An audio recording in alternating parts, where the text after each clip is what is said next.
ચૈતર વસાવા ડેડિયાપાડાથી ધારાસભ્ય છે આમ આદમી પાર્ટીમાંથી, તેઓ આપણી સાથે જોડાઈ ગયા છે। ચૈતરભાઈ, સ્વાગત છે સંદેશ ન્યૂઝમાં। યુસીસી યુનિફોર્મ સિવિલ કોડ લાગુ કરવાની દિશામાં આ એક મોટી તૈયારી, આજે 5 સભ્યોની કમિટીની રચના કરવામાં આવી છે। 45 દિવસમાં રિપોર્ટ આવશે, ત્યારબાદ ઉત્તરાખંડની જેમ શક્યતા છે કે ગુજરાતમાં પણ આ કાયદો લાગુ થઈ જશે। પરંતુ મુખ્યમંત્રી અને હર્ષ સંઘવીએ બંને કહ્યું કે આદિવાસીઓના જે પણ હકો છે એને સંરક્ષિત કરવામાં આવશે અને કોઈ અસર નહીં થાય। આપ આ યુસીસી કાયદાને કઈ રીતે જુઓ છો? જે યુસીસી જે કાયદો હાલમાં જે આવી રહ્યો છે ને જે આજે કમિટીની જાહેરાત કરવામાં આવી છે, પહેલા તો ગુજરાતમાં 1,25,00,000 જેટલા આદિવાસી વસે છે, તો આ કમિટીમાં એક પણ આદિવાસી પ્રતિનિધિનો સમાવેશ ન કરવામાં આવીને આ સરકારે આદિવાસી પ્રત્યેની જે એમની માનસિકતા છે એ એમણે છતી કરી છે। આટલી મોટી વસ્તીમાંથી એક પ્રતિનિધિ તો આમાં હોવા જોઈતા હતા, તે નથી। અને યુસીસી ની વાત છે ત્યારે આદિવાસી એ પોતાની અલગ રૂઢિઓ છે, પરંપરા છે, પોતાની અલગ અલગ આદિવાસીઓના પોતાના નીતિ છે, નિયમો છે, અને આદિવાસીઓમાં અનેક એ છે, જેમ કે પંચ બેસીને છૂટાછેડા થઈ જાય, લગ્ન થઈ જાય, કોઈ દીકરો યુવાન પુખ્ત વયનો થાય, કોઈ છોકરીને લઈને નાહી જાય તો પણ સમાજ અમારો માન્યતા આપે છે, કોઈ વિધવા થાય એને પણ પુનઃલગ્નની માન્યતા, જેવી અમારી આખી અલગ રૂઢી રીત રિવાજો છે। આમાં અમારો સભ્ય જ નથી તો આદિવાસીઓની બધી પરંપરાઓ, સંસ્કૃતિ, સભ્યતા કોણ સમજશે? એટલા માટે અમે આશા રાખીએ છીએ કમિટીમાં આદિવાસીને પણ એક જણને સમાવેશ કરવામાં આવે તો જ આદિવાસી સાથે ન્યાય થશે, એવી અમારી માંગણી છે। અને આદિવાસીઓના જે હિતો છે, આદિવાસીઓના અધિકારો છે, એમની જે રૂઢિ પ્રથાઓ છે એ જળવાય એવી અમારી માંગ છે। બિલકુલ ચૈતરભાઈ, આપે જે વાત કરી, અને ભારતના તમામ રાજ્યોમાં આવા નાના નાના સમુદાયો છે, અલગ અલગ સમુદાયો છે કે જેમની પોતાની અલગ અલગ પરંપરા છે, રૂઢિઓ છે, રીત રિવાજો છે। બાબા સાહેબ આંબેડકરે પણ એ કહ્યું હતું કે વિવિધતામાં આસ્થા હોવી જોઈએ, એ બનાવી રાખવી જોઈએ।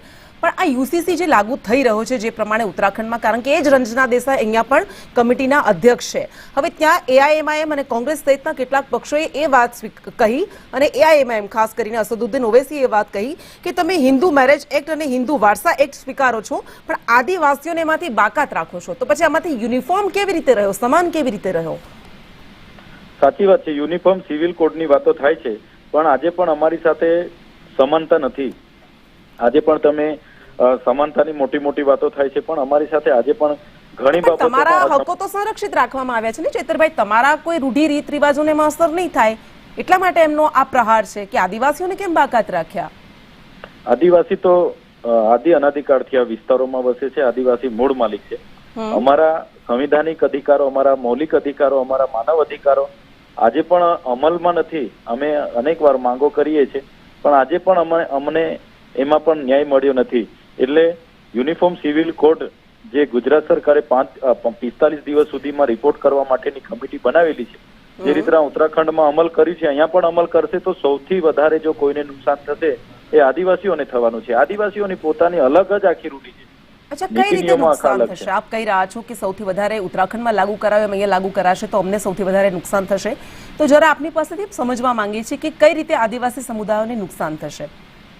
આદિવાસી સમાજને હિન્દુ મેરેજ એક્ટ પણ લાગુ નથી પડતો। આદિવાસી સમાજને આપણે સૌ જાણીએ છીએ, અમારા સમાજમાં લગ્ન પણ પંચ બેસીને નક્કી કરતા હોય છે, છૂટાછેડા પણ પંચ બેસીને નક્કી કરતા હોય છે, કોઈ બેન વિધવા થાય એને પણ પુનઃલગ્નની સંમતિ પરવાનગી મળે છે, વિધુર થાય એને પણ પુનઃલગ્નની, બહુપત્નીત્વ માટેની પણ અમારા સમાજમાં અમારો સમાજ એને સ્વીકારે છે, કોઈ દીકરો દીકરી નાહી જાય, પુખ્ત વયના થાય એને પણ બાળક ધારણ કરવાની અમારો સમાજ સંમતિ આપે છે। જેવા અમારા અનેક અલગ પ્રકારના આખા રીત રિવાજો, અમારી જન્મની વિધિ છે, અમારી લગ્નની વિધિ અલગ છે, અમારી મરણની વિધિ અલગ છે।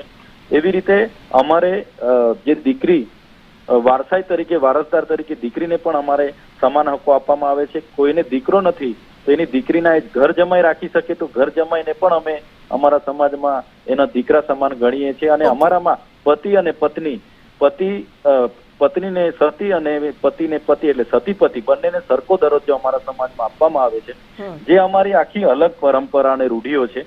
અને મૌલિક અધિકારો, અમારી રીત રિવાજો બધા અલગ છે। એટલા માટે અમે કહીએ છીએ કે જે પણ કમિટી બની છે એમાં ગુજરાતમાં અમારી 15% વસ્તી છે, તો એક સભ્ય અમારો પણ રાખવો જોઈતો તો કેમ રાખવામાં નથી આવ્યો, એ એક સવાલ ઉભો થાય છે।